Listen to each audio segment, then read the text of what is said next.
প্রিয় ছাত্রছাত্রীবৃন্দ, আবার উপস্থিত হলাম তোমাদের আইসিটি ভিডিও ক্লাসে। আমরা ইউনিট 10 অর চ্যাপ্টার 10 নিয়ে আমরা আলোচনা করছিলাম। এর কিছু অংশ তোমরা অলরেডি পেয়ে গেছো আমার ভিডিও ক্লাসের, আমি যে সমস্ত বিষয়ে আলোচনা করেছিলাম। তো দেখো, চ্যাপ্টার 10-এ আমাদের কি ছিল? আমাদের টপিক ছিল using application program for spreadsheet, that means Microsoft Excel. Microsoft এক্সেলের যে সমস্ত বিষয়বস্তু আছে সেগুলো নিয়েই এই পুরো চ্যাপ্টারটা আমাদের পড়াশোনা, এবং সেগুলোর বিভিন্ন বিষয়বস্তু আমি তোমাদের সাথে আলোচনা করব। তো আজকে আমরা পরবর্তী পর্যায়ে যে বিষয়গুলো আলোচনা করব তার মধ্যে গুরুত্বপূর্ণ কিছু জিনিস মাইক্রোসফট এক্সেলের, সেগুলো নিয়ে তোমাদের সাথে আলোচনা হবে আজকে আমার এবং আশা করি তোমরা মনোযোগ দিয়ে ভিডিওটা দেখবে এবং সেই সঙ্গে ভিডিওটার সাথে আমার যে নোটটা তোমরা পাবে, এই নোটটা যদি তোমরা ভিডিওটার সাথে মিলিয়ে পড়ো তাহলে তোমাদের কাছে কনসেপ্টগুলো আরও বেশি ক্লিয়ার হয়ে যাবে। সো আমরা আজকে যে টপিকগুলো পড়ব সেগুলো হচ্ছে, প্রথমে আমরা পড়ব যে features of Microsoft Excel. Microsoft এক্সেলের মধ্যে যে ফিচারগুলো, বিশেষ ফিচারগুলো আছে, সেই ফিচারগুলো নিয়ে আমরা প্রথমে আজকে কথা বলবো। প্রথম যে নাম্বার 1 যে ফিচার, সেটা হচ্ছে add header and footer.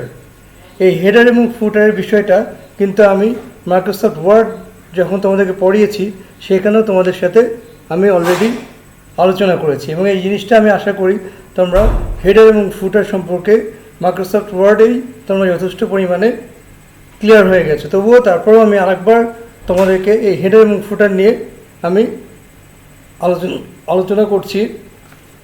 Header এবং ফুটার হলো এমন একটা অপশন যেটা এই মাইক্রোসফট এক্সেলের যে ওয়ার্কশিট আছে, এই ওয়ার্কশিটের ওপরে অংশটায় হেডার এবং নিচের অংশটায় ফুটার দেওয়ার একটা অপশন রয়েছে।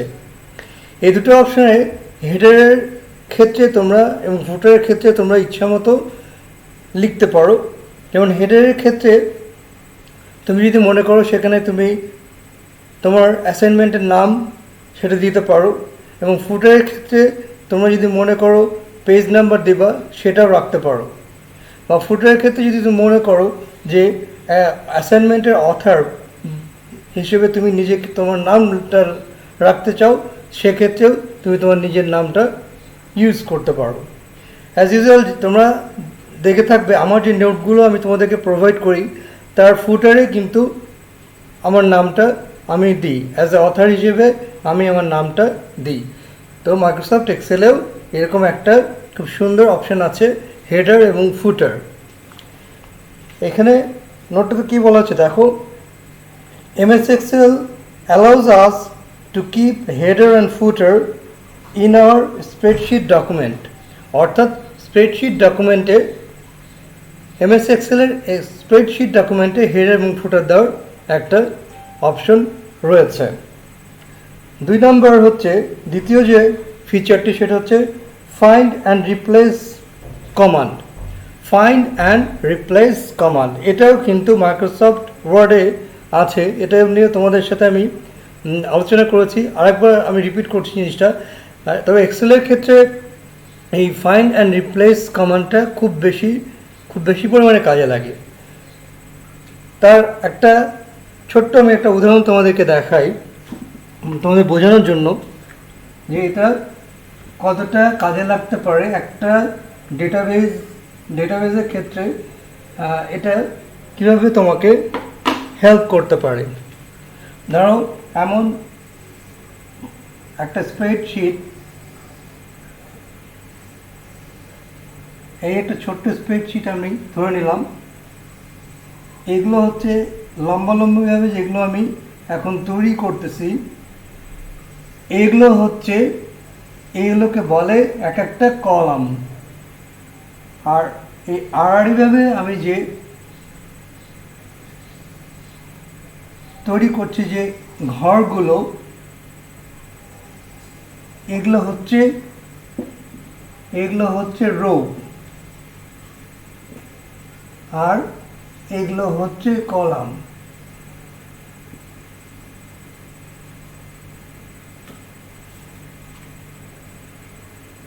দেখো তোমরা, এই যে লম্বা লম্বা ভাবে যে ঘরগুলো রয়েছে, এগুলোকে বলে এক একটা কলাম। আর এই যে আড়াআড়িভাবে আছে, এগুলোকে বলে এক একটা রো। এরকমই মাইক্রোসফট এক্সেল একটা ওয়ার্কশিটে এরকম রো এবং কলাম থাকে।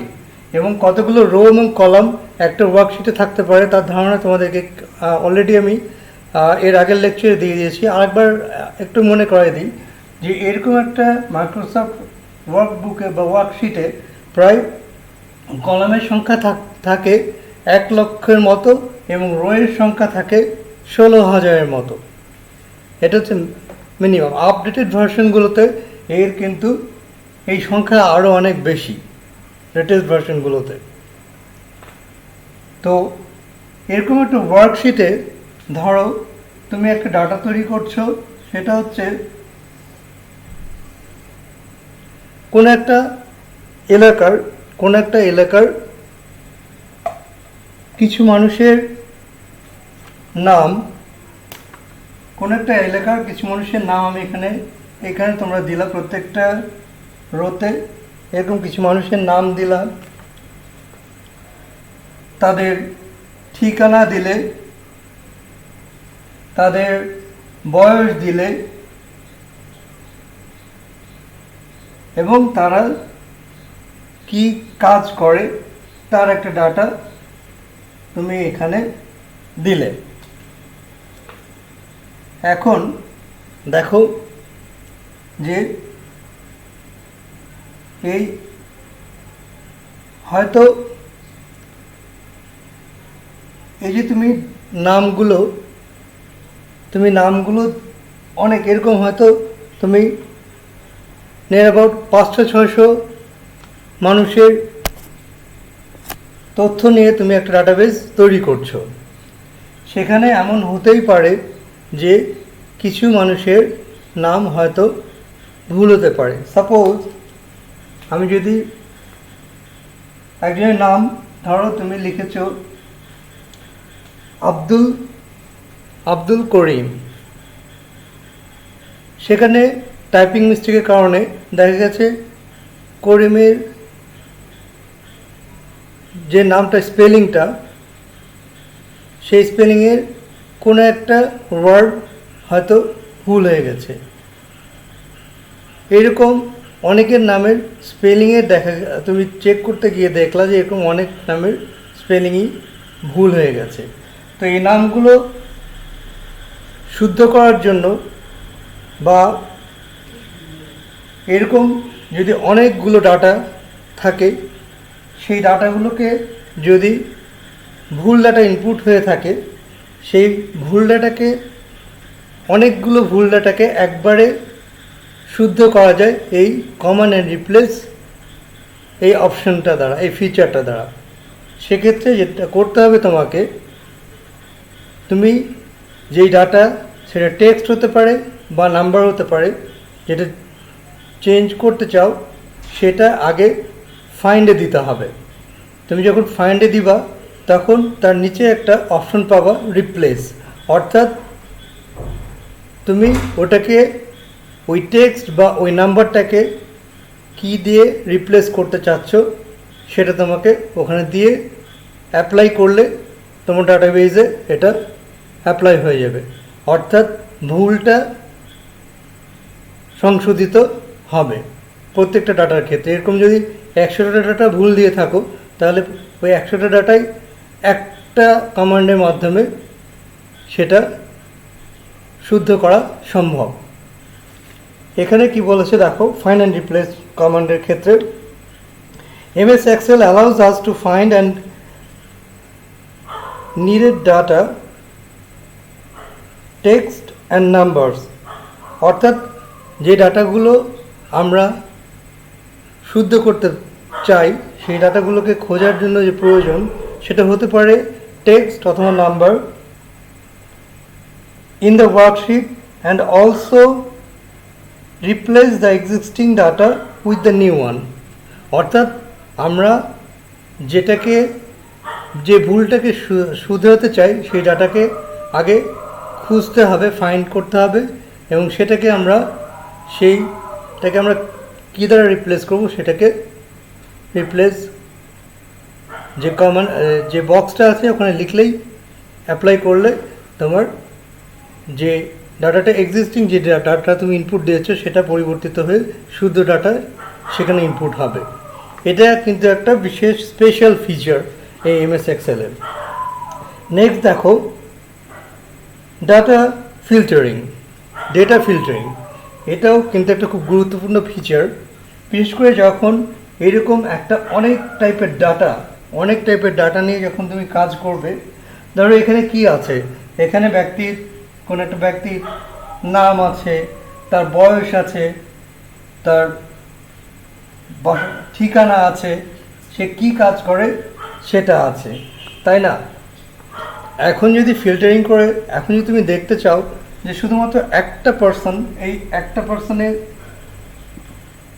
বা দুটো পার্সনকে তুমি দেখতে চাও যে তাদের অবস্থা, মানে তাদের নাম, তাদের ঠিকানা, তাদের বয়স, তারা কি করে, এটা যদি তুমি দেখতে চাও, এরকম 100টা ডাটার মধ্যে যদি সেই একজনের ডাটাটা তুমি দেখতে চাও, তাহলে এই ফিল্টারিং অপশানটা সেখানে তুমি অ্যাপ্লাই করে সেটা দেখতে পারবে। এটা আমি যখন তোমাদেরকে মাইক্রোসফট এক্সেলের ভিডিও টিউটোরিয়াল তোমরা পাবে, তখন আমি হাতে কলমে যে কাজগুলো করব তোমরা দেখবে ভিডিও টিউটোরিয়ালে কীভাবে এগুলো অ্যাপ্লাই করা যায়। যেমনটা তোমরা দেখেছো আমার 8টা মাইক্রোসফট ওয়ার্ডের যে ভিডিও টিউটোরিয়াল তোমরা পেয়েছো, সেখানে দেখেছো প্র্যাকটিক্যালি আমি সবগুলো অপশানই, আমি যেগুলো আলোচনা করেছিলাম সবগুলো অপশানই আমি তোমাদেরকে ভিডিও টিউটোরিয়ালগুলোতে দেখেছি। ঠিক তেমনিভাবে আমি চেষ্টা করব যাতে তোমরা সহজে এই জিনিসগুলো বুঝতে পারো আমার ভিডিও টিউটোরিয়ালগুলো দেখে। নেক্সট দেখো, এটা খুব ইম্পর্টেন্ট একটা জিনিস, এটা মাইক্রোসফট ওয়ার্ডেও তোমাদের এই অপশানটা রয়েছে এবং এটা নিয়েও তোমাদের সাথে আলোচনা হয়ে গেছে অলরেডি। সেটা হচ্ছে পাসওয়ার্ড প্রোটেকশন। অর্থাৎ মাইক্রোসফট ওয়ার্ডের যেমন পাসওয়ার্ড প্রোটেকশন আছে, এমএস এক্সেল ওয়ার্কশিটেও এটাও একটা পাসওয়ার্ড প্রোটেকশন অপশন এখানে আছে। এই পাসওয়ার্ড প্রোটেকশনটা অত্যন্ত জরুরি, বিশেষ করে যারা অনেক সেন্সিটিভ ডাটাবেজ নিয়ে কাজ করে, সেই সমস্ত ডাটা ম্যানেজার বা ডাটা অ্যাডমিন তারা এরকম একটা পাসওয়ার্ড প্রোটেকশন এই ফিচারটা অ্যাপ্লাই করে। তার কারণ সেই ডাটাগুলো খুব সেন্সিটিভ, এই জন্য সে চায় না যে কেউ এসে সেই তার তৈরিকৃত ডাটাবেজের ডাটাগুলো কেউ পরিবর্তন করুক। তো সেই জন্য যাতে কেউ তোমার ডাটাবেজে ঢুকে সেটা পরিবর্তন না করতে পারে, সেই জন্য একটা পাসওয়ার্ড প্রোটেকশনটা খুব ভালো কাজে লাগে। এক্ষেত্রে একটা পাসওয়ার্ড দিলে তোমার এই ডাটাবেজ, এই ওয়ার্কশিটটা, এই ফাইলটা, পাসওয়ার্ড তুমি ছাড়া অন্য কেউ, পাসওয়ার্ড এমন একটা জিনিস যেটা এমন একটা পাসওয়ার্ড দিবে যাতে তুমি ছাড়া অন্য কেউ জানবে না, এবং এই পাসওয়ার্ড দিয়ে শুধুমাত্র তুমি এই ওয়ার্কশিটটা তুমি খুলতে পারবে। এই মাইক্রোসফট এক্সেলের ফাইলটা শুধুমাত্র তুমিই খুলতে পারবে। এটা খুব গুরুত্বপূর্ণ একটা ফিচার।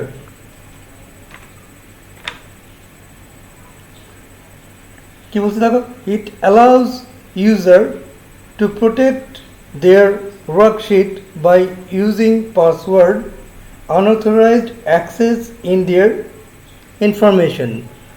অর্থাৎ এটা ব্যবহারকারী, আমি নিজে যদি এটা একটা ওয়ার্কশিট ব্যবহার করি তাহলে আমি ইউজার, অবশ্যই এটা ইউজারকে একটা অপশন দেয় যাতে অন্য কেউ আমার এই ডাটাবেজে ঢুকে আমার এই ডাটাগুলো পরিবর্তন না করতে পারে।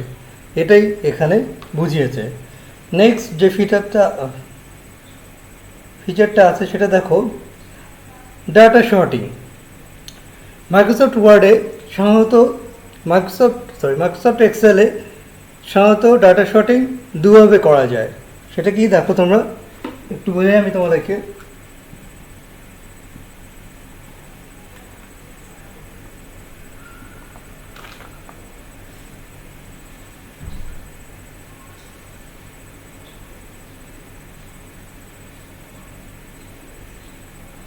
এটাকে বলে অ্যাসেন্ডিং এবং ডিসেন্ডিং অর্ডার। অ্যাসেন্ডিং অর্ডার হচ্ছে ছোট থেকে বড়, অর্থাৎ 1 2 3 4 5, this is the ascending order.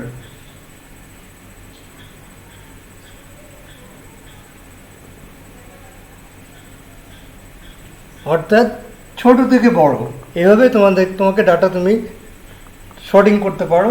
আর একটা হচ্ছে এর ঠিক উল্টো, তোমরা নিশ্চয়ই বুঝে গেছো যে এর উল্টোটা কি হবে। সেটা হচ্ছে, এটা হচ্ছে অ্যাসেন্ডিং অর্ডার, ছোট থেকে বড়। আরটা হচ্ছে ডিসেন্ডিং, অর্থাৎ ঠিক উল্টোটা, বড় থেকে ছোট, 5 4 3 2 1। ডাটাগুলোকে এভাবে তুমি শর্ট আউট করতে পারো। সেক্ষেত্রে যদি টেক্সট ডাটা ব্যবহৃত হয়, সেক্ষেত্রে অ্যালফাবেট অনুযায়ী ডাটা শর্টিং হবে, অর্থাৎ A B C D E F G এভাবে। অ্যাসেন্ডিং যদি করো তাহলে A B C D E F G এভাবে হবে। আবার যদি ডিসেন্ডিং করো ঠিক উল্টা দিক থেকে, রিভার্স দিক থেকে তোমার ডাটাগুলো শর্টিং হবে। এটা এখানে বলছে দেখো, data sorting is the process of arranging data in some logical order. MS Excel allows us to sort data either in ascending or descending order. অর্থাৎ MS Excel এ আমরা ডাটাটাকে দুভাবে শর্ট করতে পারি। সেটা হচ্ছে, একটা হচ্ছে অ্যাসেন্ডিং এবং একটা হচ্ছে ডিসেন্ডিং অর্ডারে। This is one of the feature. Next feature is what? Next feature is built-in formula. It's a great feature of MS Excel, and that's why this software, Microsoft Excel, is very popular for those who work with database. তো দেখো এখানে যে Microsoft এক্সেলে বেশ কিছু built in formula আছে, যেগুলো ব্যবহার করে তুমি খুব সহজেই তোমার কাঙ্ক্ষিত ফলাফলটি পেতে পারো। এখানে কি বলেছে আমরা দেখে নিই আগে। MS Excel has got many built-in formulas, for example sum, average, minimum, etc. অর্থাৎ MS Excel এর মধ্যে বেশ কিছু বিল্ট ইন ফর্মুলা রয়েছে, যেগুলোর উদাহরণ হিসেবে এখানে 2-3টা কথা বলা হয়েছে, কিন্তু অনেক ফর্মুলা আছে। তো তোমাদের কোর্সের মধ্যে সেই সব অত ফার্স্টে না গেলেও চলবে, এই কতগুলো ফর্মুলা জানা থাকলেই তোমাদের হবে এবং এর অ্যাপ্লাই জানা থাকলেই তোমাদের হবে। তার মধ্যে একটা হচ্ছে কি, সাম। অর্থাৎ দেখো এই যে এটাকে যদি আমি 10 করে দিই, এখানে 20 30 40, এটাকে যদি আমি 50 করে দিই এবং এইখানে একদম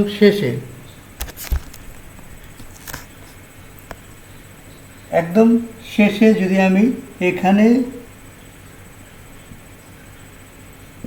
এই সবগুলো মানের টোটাল আমি এখানে পেতে চাই, তাহলে একটা ফর্মুলা অ্যাপ্লাই করলেই হয়। সেটা হচ্ছে সাম ফর্মুলা। সাম এটা বিল্ট ইন ফর্মুলা। তোমাদের যে ট্যাব আছে, ট্যাবের আন্ডারে টুলসের মধ্যেই এরকম একটা সাম ফর্মুলার টুলস রয়েছে। তবে এটা পেতে হলে প্রথমে তোমাদেরকে যেটা করতে হবে, এই এই কলামে যতগুলো ডাটা আছে সবগুলোকে প্রথমে সিলেক্ট করে নিতে হবে। যতদূর তুমি টোটালটা পেতে চাও সে পর্যন্ত সিলেক্ট করে এই সামে যদি একটা ক্লিক করো তাহলেই নিচে টোটাল এই সবগুলো সংখ্যার টোটালটা তুমি মুহূর্তের মধ্যে পেয়ে যাবে, সেটা যতগুলোই হোক। সেখানে ফিগার যদি তোমার 1000 ফিগারও হয়, এই 1000 সংখ্যার টোটালটাই তুমি সিলেক্ট করে যদি সামে ক্লিক করো তাহলে মুহূর্তের মধ্যেই উইদিন এ সেকেন্ড তুমি টোটালটা জেনে যাবে বা টোটালটা পাবে। এটা একটা বিশাল কিন্তু সুবিধা।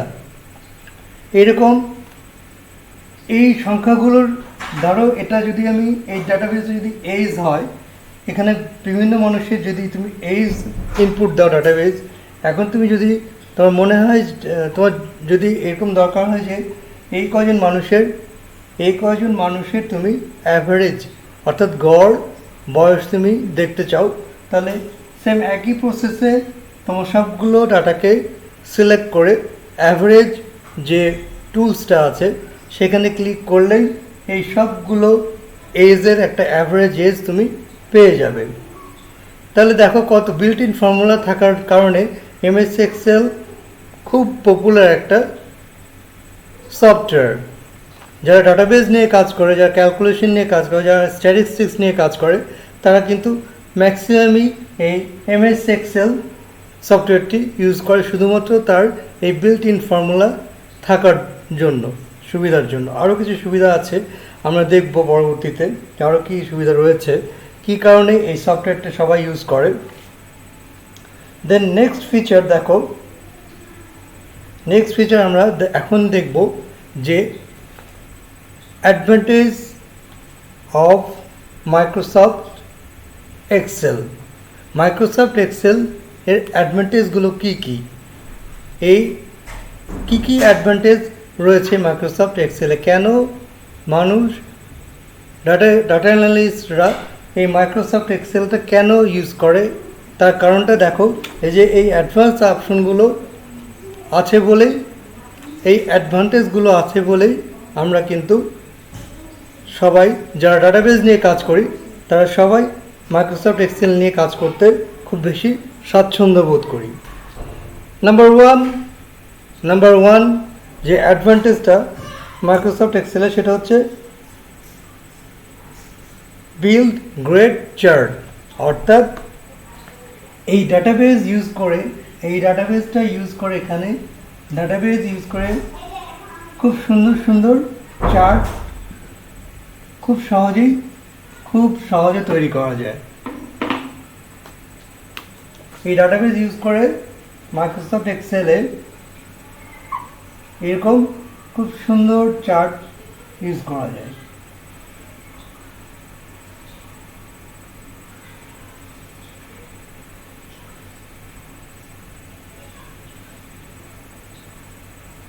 এরকম বিভিন্ন রকমের চার্ট রয়েছে। তোমাদের এর পরবর্তীতে আমি চার্টের অংশে গেলে সেই চার্টগুলো আমি তোমাদেরকে দেখাবো। এরকম এর চেয়ে আরও সুন্দর ডাইনামিক চার্ট তোমরা মাইক্রোসফট এক্সেল ইউজ করে তৈরি করতে পারবে। 3D চার্ট তৈরি করার অপশানও মাইক্রোসফট এক্সেল যে লেটেস্ট ভার্সনগুলো 2013, 2016 এই ভার্সনগুলোতে কিন্তু রয়েছে, যেগুলো দেখতে খুবই সুন্দর লাগে, দৃষ্টিনন্দন, এবং প্রেজেন্টেশনের সময় এই চার্টগুলো ইউজ করলে অডিয়েন্স দারুণ অ্যাট্রাকটিভ হয়। নেক্সট দেখো কন্ডিশনাল ফরম্যাটিং। কন্ডিশনাল ফরম্যাটিং হচ্ছে যে আমরা একটু আগে যে একটা ওয়ার্কশিট দেখলাম, এই ওয়ার্কশিটে তুমি তোমার ওয়ার্কশিটটাকে তুমি তোমার মতো করে ডাটাগুলোকে ইনপুট দিতে পারো, তুমি তোমার ডাটাগুলোকে সেখানে তোমার মতো করে সাজাতে পারো, ফরম্যাট করতে পারো। এটাকেই বলা হয়েছে কন্ডিশনাল ফরম্যাটিং। তারপরে দেখো ব্রিং ডাটা টুগেদার। একটু আগে আমরা যে একটা ওয়ার্কশিট দেখালাম যেখানে মানুষের অনেক ধরনের ডাটা আছে, অনেক ধরনের ডাটা আছে। সেখানে একটা মানুষের নাম আছে, তার ঠিকানা আছে, তার বয়স আছে, সে কি কাজ করে, এগুলো এক একটা কিন্তু এক এক ধরনের ডিফারেন্ট টাইপস অফ ডাটা। এই ডাটাগুলোকে মাইক্রোসফট এক্সেল দ্বারা তুমি একটা সুন্দর সজ্জিত ডাটা পরিণত করতে পারো। এখানে সেটাই বলেছে, দেখো যে ব্রিং ডাটা টুগেদার, এই ডাটাগুলোকে একত্রিত তুমি করে একটা সুন্দর ডেটাবেস তৈরি করতে পারো, যেখান থেকে তুমি বিভিন্ন ধরনের অ্যানালাইসিস করতে পারবো।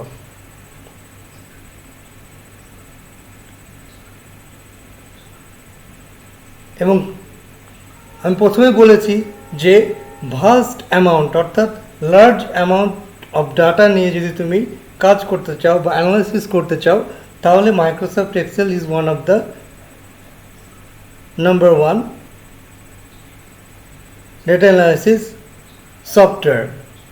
কেননা এখানে আমি আগেই বলেছি যে এই কলাম থাকে প্রায় 1,00,000-এরও অধিক এবং এই রোর সংখ্যা হয় 16,000-এর বেশি। তাহলে চিন্তা করো যে তুমি কী পরিমাণে ডাটা এখানে ইনপুট দেওয়া সম্ভব। আমার এক্সপিরিয়েন্স আছে যে এরকম 35 থেকে 40,000 ডাটা নিয়ে কাজ করার, এবং সেখানে খুব স্মুথলি আমি কাজ করেছি। সেখানে মাইক্রোসফট এক্সেলই আমি ইউজ করেছি। এই 35 থেকে 40,000 ডাটা, সেই ডাটা থেকে বিভিন্ন রকমের অ্যানালাইসিস করতে হয়েছে, বিভিন্ন ধরনের রিপোর্ট তৈরি করতে হয়েছে, এবং সেখান থেকে বিভিন্ন ধরনের চার্ট তৈরি করতে হয়েছে। এই সবগুলোই আমি স্মুথলি করতে পেরেছি এই মাইক্রোসফট এক্সেল ব্যবহার করে। এই তার অ্যাডভান্টেজগুলো ছিল বলেই আমি বেছে নিয়েছি এই সফটওয়্যারটাকে as a data analysis software হিসেবে। তো এখন দেখো পরের, আমরা এখন দেখি এই যে চার্ট, এই চার্টে আমরা এখন পরবর্তী যে আমাদের আলোচ্য অংশ এটা হবে এই চার্ট নিয়ে। প্রথমে আমরা তাহলে একটু জানি যে চার্ট জিনিসটা কি, হোয়াট ইজ চার্ট, এর ডেফিনেশনটা কি দেখো। ইন জেনারেল, যদি আমরা সাধারণভাবে বলি, in general A chart is a graphic representation of data. যদি সাধারণভাবে আমরা বলি যে চার্টটা হচ্ছে একটা ডাটারই গ্রাফিক প্রেজেন্টেশন, অর্থাৎ ছবি যে প্রেজেন্টেশন, ডাটাটাকে একটা ছবি মতো করে রিপ্রেজেন্ট করে এই চার্ট।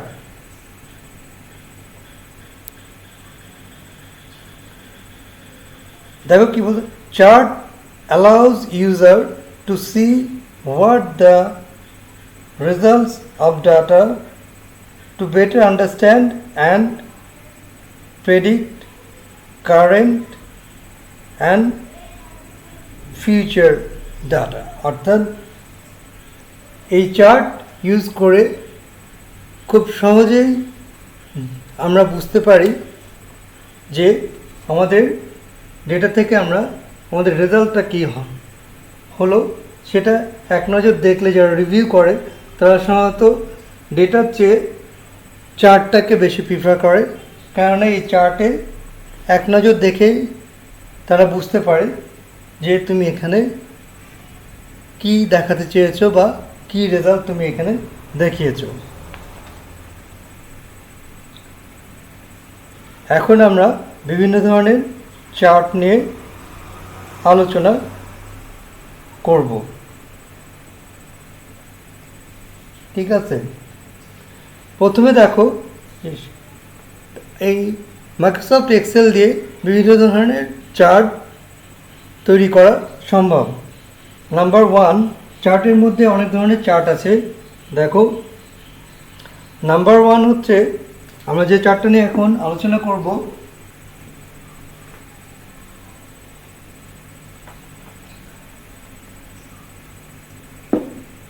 সেটা হচ্ছে লাইন চার্ট।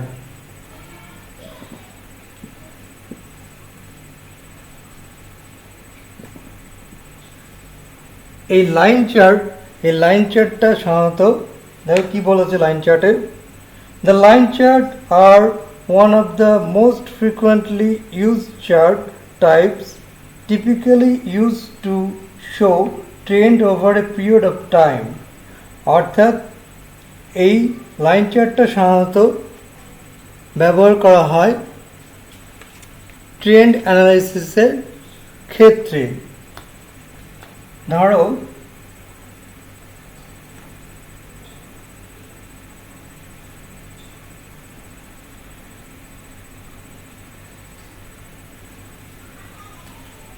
আমরা একটা ডাটাবেস আছে,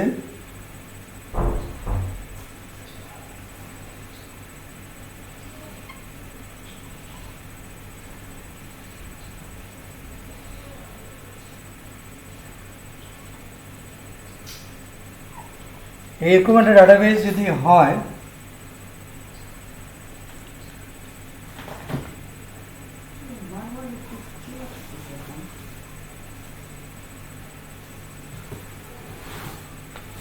ধরো এখানে আমি দিলাম মাস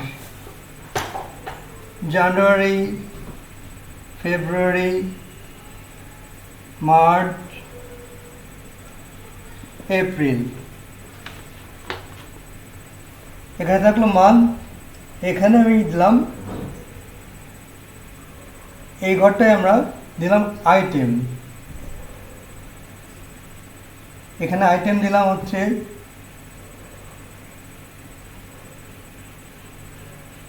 ধরো এখানে দিলাম ল্যাপটপ, এখানে দিলাম ডেস্কটপ, আর এখানে দিলাম ট্যাব। এখানে আমি দেখাতে চাচ্ছি এই চার্টটাতে আমরা আমাদের যে ট্রেন্ড জানুয়ারি মাসে আমাদের ধরে নিলাম যে আমাদের ল্যাপটপ এর সংখ্যা বিক্রি হয়েছিল 10টা, ডেস্কটপ 20টা, ট্যাব 5টা। ফেব্রুয়ারিতে হয়েছিল ট্যাব, ফেব্রুয়ারিতে ল্যাপটপ আমাদের বিক্রি হয়েছিল 15টা, ডেস্কটপ হয়েছিল 25টা, ট্যাব হয়েছিল 2টা।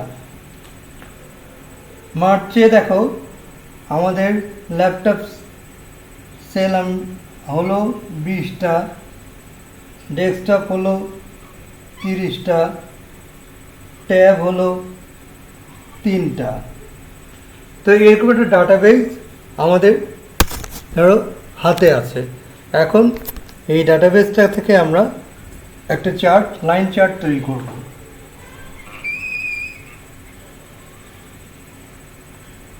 তাহলে এখানে আমাদের কয় মাস আছে, 1, 2, 3, এবং এখানে আমি আরো একটু দিই,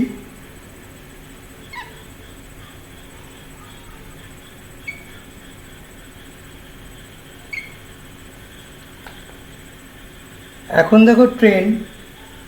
তুমি যদি এটাকে ফুল ডাটাবেসটাকে সিলেক্ট করে তুমি যদি চার্ট ট্যাবে যাও, আমি যখন ভিডিও টিউটোরিয়াল তোমাদেরকে এই সমস্ত কিছুই ভিডিও টিউটোরিয়ালে তোমরা দেখতে পাবো প্র্যাকটিক্যালি কীভাবে একটা চার্ট তৈরি করা যায়, একটা সুন্দর চার্ট কীভাবে তৈরি, একটা লাইন চার্ট কীভাবে সুন্দর করে তৈরি করা যায়, সেটা আমি ভিডিও টিউটোরিয়ালে তোমাদেরকে দেখাবো। এরপর ডাটাবেসে যদি আমরা একটা লাইন চার্ট তৈরি করতে চাই, তাহলে সেই লাইন চার্টটা কেমন হবে দেখো, তার একটু আমি তোমাদেরকে আইডিয়া দিই। এখানে চলে আসবে আমাদের মাসের নাম, জানুয়ারি, ফেব্রুয়ারি, মার্চ, এপ্রিল, মে। এখানে আমাদের আইটেম কটা আছে দেখো, 3টা। এইরকম আমরা হয়তো ট্রেন্ড 3টার এরকম হয়তো এরকম দেখব। হ্যাঁ, এরকম ট্রেন্ড দেখব, অর্থাৎ লাইন। এটাকে দেখো লাইন না, এই লাইনের জন্য এটাকে বলা হচ্ছে লাইন চার্ট। তো এগুলো সাধারণত এই লাইন চার্টটা ব্যবহার করা হয় যে আগামী এখানে কয় মাস আছে, জানুয়ারি, ফেব্রুয়ারি, মার্চ, এপ্রিল, 4 মাস। আগামী আরও 3 মাসে এই সেলস ট্রেন্ড, অর্থাৎ এই আইটেমগুলো বিক্রি কেমন হতে পারে, এই ট্রেন্ড অ্যানালাইসিসও কিন্তু একটা অপশন মাইক্রোসফট এক্সেলে আছে। সেই অপশনটা যদি আমরা ইউজ করি তাহলে সেখানে কম্পিউটারই, সেখানে সফটওয়্যারটাই নিজে নিজেই কম্পিউট করে, অর্থাৎ ক্যালকুলেশন করে আগামী 3 বা 4 মাসে তোমার বিজনেসের অবস্থা কেমন হতে পারে সেটা এখানে তুমি পেয়ে যাবে। এটাকে বলা হয় trend analysis. So this was the line chart. আমি আশা করছি, আমি বিশেষ করে আমার ধারণা তোমরা বুঝতে পেরেছি আমি যেভাবে বুঝালাম। তারপরেও আমার ভিডিও টিউটোরিয়াল তো থাকবেই তোমাদের, প্র্যাকটিক্যালি কীভাবে একটা লাইন চার্ট তৈরি করা যায় ডাটাবেস থেকে, সেটা আমি যখন তোমরা দেখবে তোমাদের কনসেপ্টটা আরও বেশি ক্লিয়ার হয়ে যাবে। নেক্সটে দেখো কলাম চার্ট। একটু আগে আমি একটা চার্ট এঁকেছিলাম, সেটাই ছিল কলাম চার্ট।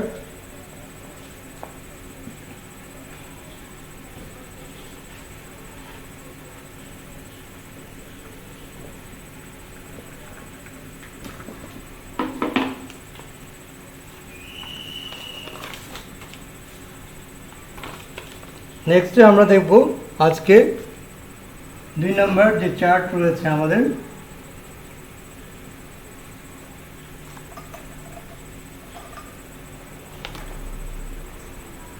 সেটা হচ্ছে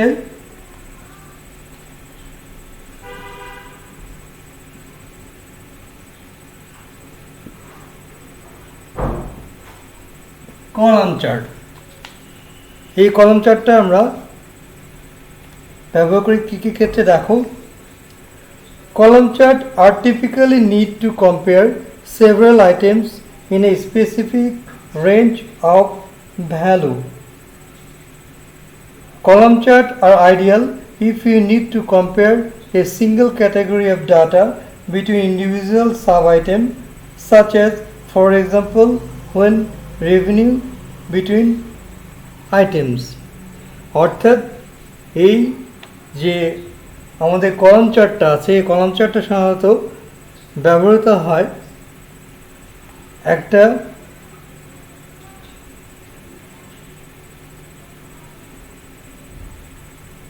যদি আমরা তুলনা করি কতগুলো জিনিসের মধ্যে, যদি আমরা কম্প্যারিজনটা দেখতে চাই, তাহলে আমাদের কলাম চার্ট, আমরা সেক্ষেত্রে কলাম চার্টটাকে ব্যবহার করব। এটা দেখো এমন হতে পারে যে এখানে একটা হঠাৎ তোমার যদি মনে হয় যে তুমি যে বিজনেসটা করছো সেই বিজনেসের কোন আইটেম থেকে কী ধরনের তোমার ইনকাম হচ্ছে, সেই জিনিসটাকে যদি তুমি দেখতে চাও, তাহলে একটা ডাটা বেস তৈরি করে সেখান থেকে তুমি একটা কলাম চার্ট তুমি খুব সহজেই তৈরি করতে পারো।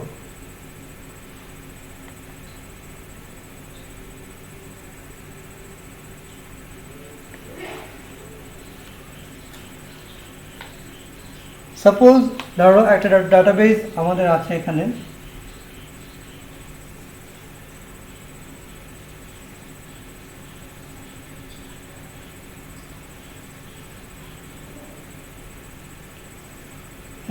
Name of item and revenue, অর্থাৎ কত টাকা তুমি এই আইটেম বিক্রি করে তোমার রেভিনিউ কত হয়েছে। এমন যদি তোমাদের ট্রেন্ডটা তুমি দেখতে চাও, কোন আইটেমে তোমার রেভিনিউ ইনকাম কেমন, তাহলে সাধারণত কলাম চার্ট ব্যবহার করলে সবচেয়ে ভালো গ্রাফিক্যাল রিপ্রেজেন্টেশন তোমার হবে। তুমি কোনো কোম্পানিকে যখন তুমি কোনো প্রতিনিধি হয়ে যখন তুমি কোনো কতগুলো প্রোডাক্টকে তুমি শো করবে, অর্থাৎ যদি তুমি কোনো কোম্পানির প্রোডাক্ট ম্যানেজার হও, তোমার আন্ডারে যদি 8টা বা 10টা প্রোডাক্ট হয়, তখন তুমি তোমার বোর্ডের কাছে প্রেজেন্টেশন যখন দিবা, তখন এরকম কলাম চার্টে যদি তুমি প্রেজেন্টেশন দাও তাহলে বোর্ড মেম্বাররা খুব সহজেই বুঝতে পারবে যে কোন আইটেম থেকে তুমি বেশি রেভিনিউ ইনকাম করছো। সাপোজ এখানে আমি আইটেম দিলাম অ্যাজ এ আইটি কোম্পানি, যদি আমি ধরে নিই সাপোজ এখানে ল্যাপটপ,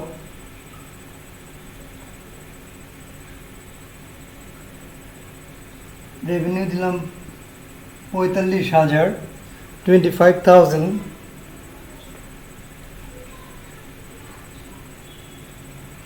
ডেস্কটপ এখানে ধরো দিলাম 40,000। এখন তোমরা বলতে পারো, হঠাৎই তোমাদের মনে অনেকেই প্রশ্ন করতে পারে যে স্যার ল্যাপটপের চেয়ে ডেস্কটপের দামটা বেশি হলো কেন? এটা একটা প্রকৃত কারণ রয়েছে। ল্যাপটপের অনেক দামি ল্যাপটপও রয়েছে, 1 লাখ টাকার উপরেও ল্যাপটপ রয়েছে, কিন্তু আমরা সচরাচর যারা গড়ে ব্যবহৃত হয় সবচেয়ে বেশি যে ল্যাপটপগুলো, সেই ল্যাপটপগুলোর দামের রেঞ্জ সাধারণত থাকে তোমার 40 to 45,000 টাকার মধ্যে।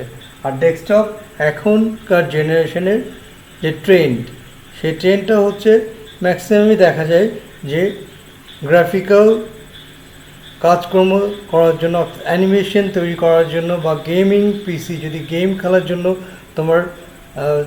তুমি কম্পিউটার ইউজ করতে চাও, সেক্ষেত্রে তোমার অবশ্যই ডেস্কটপ যেতে হবে। কেননা সেখানে ল্যাপটপে যেটা থাকে ইনবিল্ট তোমার গ্রাফিক কার্ড থাকে, তোমার র্যাম থাকে।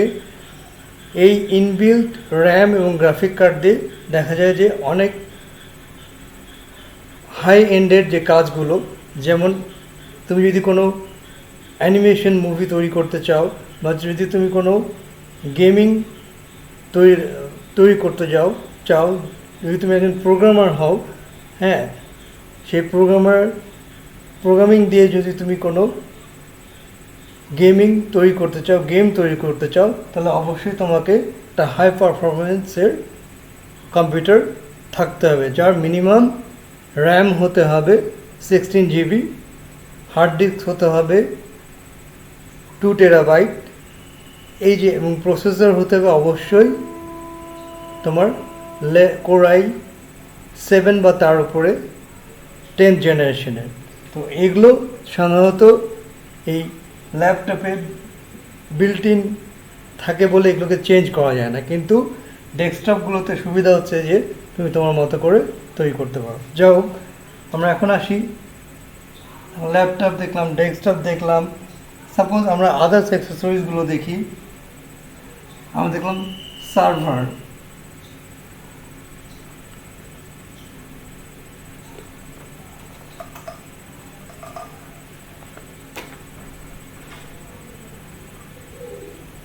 সার্ভার, সার্ভারের দাম হয়তো সামথিং লাইক 45,000 টাকা। এই তিনটা দিয়ে যদি আমি কম্পেয়ার করি, তাহলে দেখো যে আমাদের চার্টটা আমরা পাবো, সেখানে আইটেমের নাম থাকবে এখানে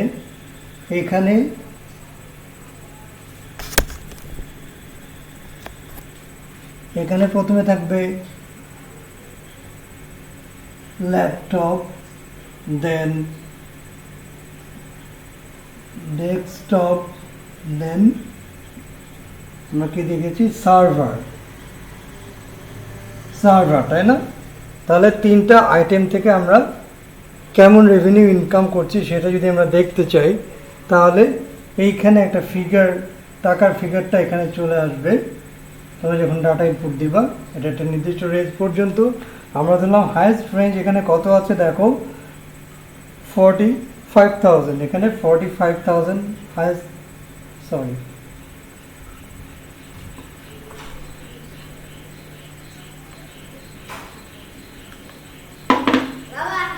45,000 টাকা, ঠিক আছে। তাহলে হাইয়েস্ট আমাদের দেখো, আমাদের এই কলাম চার্টটা কেমন হবে, তাহলে ল্যাপটপটা আমাদের হয়েছে কত 34,000, তাই না? সামথিং এইখানে হয়তো যাবে এই রেঞ্জটা। তারপরে ডেস্কটপ 40,000, আর একটু বেশি, সুতরাং একটু বেশি এটা শো করবে, এটা একটু বেশি একটু বাড়বে যখন তুমি ডাটা ইনপুট দেবে। এবং লাস্ট অফ অল সার্ভার ছিল আমাদের রেভিনিউ ছিল 45,000। সো এখান থেকে কি বোঝা গেল, এই গ্রাফিক্যাল রিপ্রেজেন্ট থেকে কিন্তু সহজেই বোঝা গেল যে এখানে রেভিনিউ কোনটা থেকে বেশি আসছে আমার, সেটা হচ্ছে সার্ভার সেল করে আমি সবচেয়ে বেশি রেভিনিউ অর্থাৎ সবচেয়ে বেশি ইনকাম করছি। এরকম একটা সিঙ্গেল আইটেম, একটা বিভিন্ন আইটেম থেকে যদি তুমি কম্পেয়ার করতে চাও, সেক্ষেত্রে সাধারণত কলাম চার্ট সবচেয়ে ভালো একটা অপশন। সো ডিয়ার স্টুডেন্ট, আজকে এই পর্যন্তই। কেননা একদিনে খুব বেশি যদি আমি তোমাদেরকে দিয়ে দিই তাহলে সেটা হয়তো তোমাদের জন্য বোঝাটা কঠিন হয়ে যাবে। আজকে এই পর্যন্তই থাক। সামনের দিনে আমরা আরও যে চার্টগুলো আছে সেই চার্টগুলো নিয়ে আরও বিস্তারিত আলোচনা করব এবং এর ভিডিও টিউটোরিয়াল এমএস এক্সেলের যখন ভিডিও টিউটোরিয়াল তোমরা হাতে পাবে তখন এই চার্টগুলো কীভাবে প্র্যাকটিক্যালি তৈরি করতে হয় সেখানে তোমরা দেখতে পাবে। তখন তোমাদের এই কনসেপ্টগুলো আরও ক্লিয়ার হয়ে যাবে আশা করছি। তাহলে তোমরা সবাই সুস্থ থেকো, ভালো থেকো, এই আশা করি। শেষ করছি আজকের এই ক্লাস। আল্লাহ হাফেজ।